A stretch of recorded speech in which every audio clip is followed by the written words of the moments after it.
السلام علیکم ورحمۃ اللہ وبرکاتہ۔ وعلیکم السلام ورحمۃ اللہ وبرکاتہ۔ میں Abdul Sattar merchant, chairman and managing trustee Haji Ali Dargah trust. دعوت اسلامی کا جو کام چل رہا ہے اس کے لیے میں ان لوگوں کو مبارکباد دیتا ہوں، اور جو لوگ اس کے لیے کوشش کر رہے، اللہ تعالیٰ ان کی کوشش میں انہیں زیادہ کامیاب کرے، انہیں برکت دے کہ وہ زیادہ سے زیادہ اس بارے میں کام کرے اور لوگوں کی معلومات بڑھائے۔ آج کل ہمارے زمانے میں اتنی جہالت ہے کہ لوگوں کو معلوم نہیں ہے، طہارت کے مسئلے معلوم نہیں ہے، نماز کے مسئلے معلوم نہیں ہے۔ دعوت اسلامی یہ سب کام کر رہی ہے، سوال و جواب کے ذریعے۔ کسی کو کچھ بھی معلوم نہیں ہے، وہ سوال بھیجتا ہے، لیکن اس کا جواب لاکھوں لوگ سنتے ہیں اور اس سے فائدہ اٹھاتا ہے۔ یہ بہت بڑی قابل تعریف بات ہے۔ آپ سے ایک سوال کرنا چاہتا ہوں کہ عورتوں کا مزاروں پہ جانا کیسا ہے؟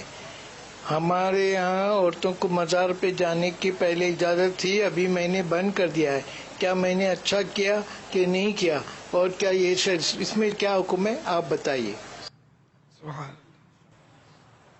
بمبئی میں ایک مزار ہے، حاجی علی، بزرگ ہیں، سمندر میں مزار ہے، پانی بھی آ جاتا ہے اوپر، اور لیکن یہی بتایا جاتا ہے کہ وہ مزار کے اندر پانی نہیں جاتا۔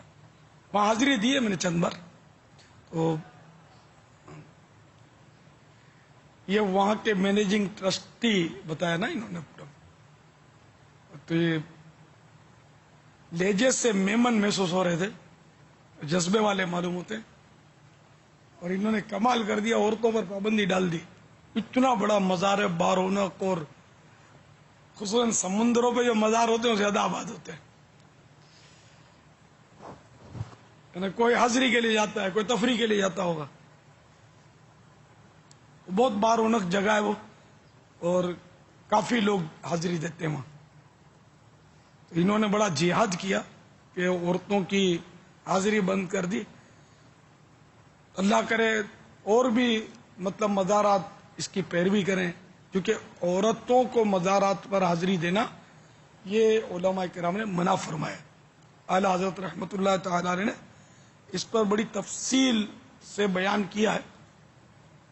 میرے آقا اعلی حضرت رحمۃ اللہ تعالی علیہ نے عورتوں کو مزارات پر جانے کی جا بجا ممانعت فرمائی۔ چنانچہ ایک مقام پر فرماتے ہیں، امام قاضی رحمۃ اللہ تعالی علیہ سے استفتاء یعنی سوال ہوا کہ عورتوں کا مقابر کو جانا جائز ہے یا نہیں؟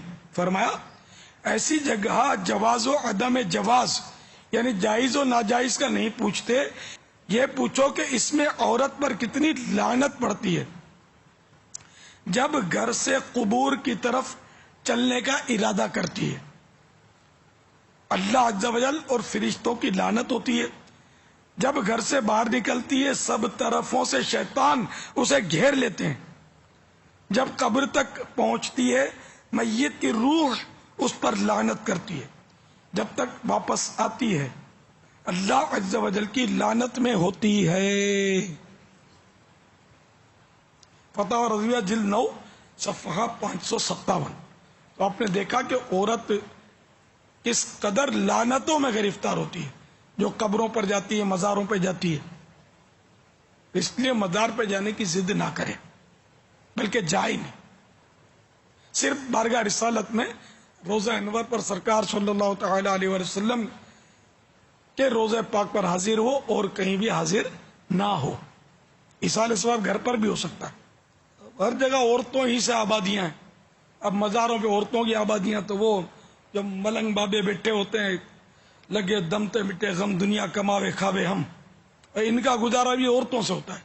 مرد پھر بھی کچھ چالاک ہوتے ہیں، یہ بیچاری اکثر ناقصاتی ہوتی ہیں، یہ وہ نظر و نیاز وہاں پہنچاتی رہتی ہیں، تو یوں ان کے گزارے ہوتے رہتے ہیں ملنگ ہو گئے۔